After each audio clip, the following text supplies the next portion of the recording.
جسے والدین ادب نہیں سکھا پاتے اسے زمانے کے تلخ تجربات با ادب بنا جاتے ہیں، لیکن تب تک وہ بہت نقصان اٹھا چکا ہوتا ہے۔ ادب کا طلب کرنے والا سونے کے طلبگار سے زیادہ عقل مند اور ہوشیار ہے۔ ادب کی طلب شرافت کے لیے زیور اور انسانیت کے لیے سنگار ہے۔ جو شخص بے ادب ہے وہ خالق و مخلوق دونوں کا معتوب اور مغضوب ہے۔ کوئی شخص تب تک حیات جاویدانی کا راز نہیں پا سکتا جب تک وہ ادب اور اخلاق نہیں سیکھتا۔ جو کوئی دوسروں کا ادب نہیں کرتا کوئی دوسرا بھی اس کا ادب نہیں کرتا۔ ادب سے ہی ادب ملتا ہے۔ بیٹے کی تادیب سے دستبردار نہ ہو، وہ شڑی سے مر نہ جائے گا، لیکن تو جہنم سے اس کی جان بچا لے گا۔ اللہ کی تنبیہ کو حقیر مت جان اور اس کی تعذیب سے بیزار نہ ہو، کیونکہ اللہ تعالیٰ جس سے محبت کرتا ہے اس کو تنبیہ دیتا ہے، جس طرح باپ اپنے بیٹے کو جس سے وہ راضی ہوتا ہے تنبیہ کرتا ہے۔ اولاد کو زمانہ جدید کے مطابق تعلیم دو تاکہ رزق کما سکیں، اور دین کا علم دو تاکہ وہ برباد نہ ہو جائیں۔ نیک اولاد وہ سرمایہ ہے جو ہمیشہ ہی کام آتا ہے۔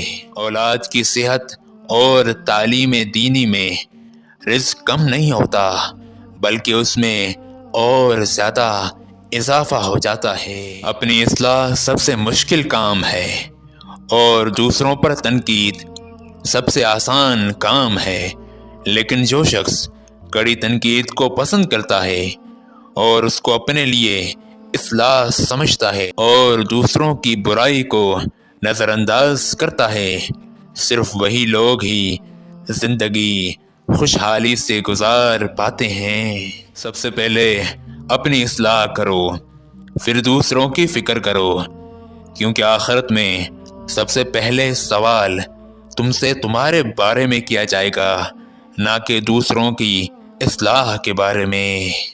جہاں تک ہو سکے لقمے کی اصلاح کرو، کیونکہ عمل صالح کی بنیاد بھی یہی ہے۔ اگر تمہارے پیٹ میں حرام لقمہ ہوگا تو تم اچھے کام کی نیت بھی کرو گے لیکن کر نہیں پاؤ گے۔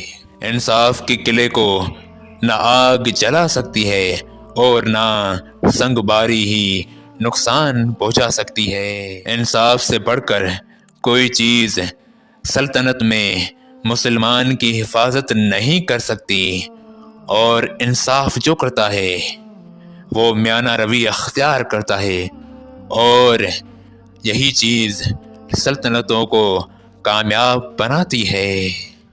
اگر انصاف کی روش اختیار کرو گے تو اندر سے آواز آئے گی کہ بے شک مشکل ہے لیکن سکون بڑا ہے اس پر عمل کرنے میں۔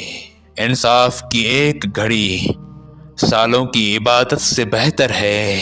انصاف وہی کرتا ہے جس میں احساس ہو، اور یہی احساس کمال انسانیت ہے۔ جب تک عدل اور انصاف کا بول بالا نہیں ہوگا تب تک غریب غریب تر ہو جائے گا اور امیر امیر ترین۔ جو شخص انکساری برتتا ہے اور خود کو لوگوں کی نظر میں معمولی ظاہر کرتا ہے تو خدا اس کو معتبر کر دیتا ہے۔ اگر انکساری نہیں برتو گے تو لوگوں کی نظر میں متکبر کہلاؤ گے، اور یہی چیز تمہاری نابودی کے لیے کافی ہے۔ اچھا یہ ہے کہ تم خود کو اچھا مت سمجھو اور اچھا بننے کے لیے اپنی پوری عمر گزار دو۔ اچھی گفتگو روح کی غذا لذیذ ہوتی ہے اور دل کی پاکیزگی بھی اسی میں ہے۔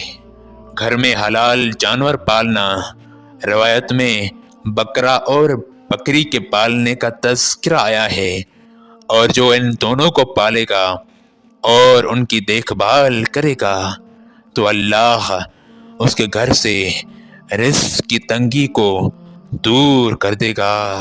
اگر تمہارے پاس مال و دولت تمہاری ضرورت سے زیادہ ہے تو خبردار، وہ سب تمہارا نہیں بلکہ تمہارا حصہ فقط وہ ہے جو تم کو ضرورت ہے، باقی کا حصہ غریب غربا اور مساکین کا ہے۔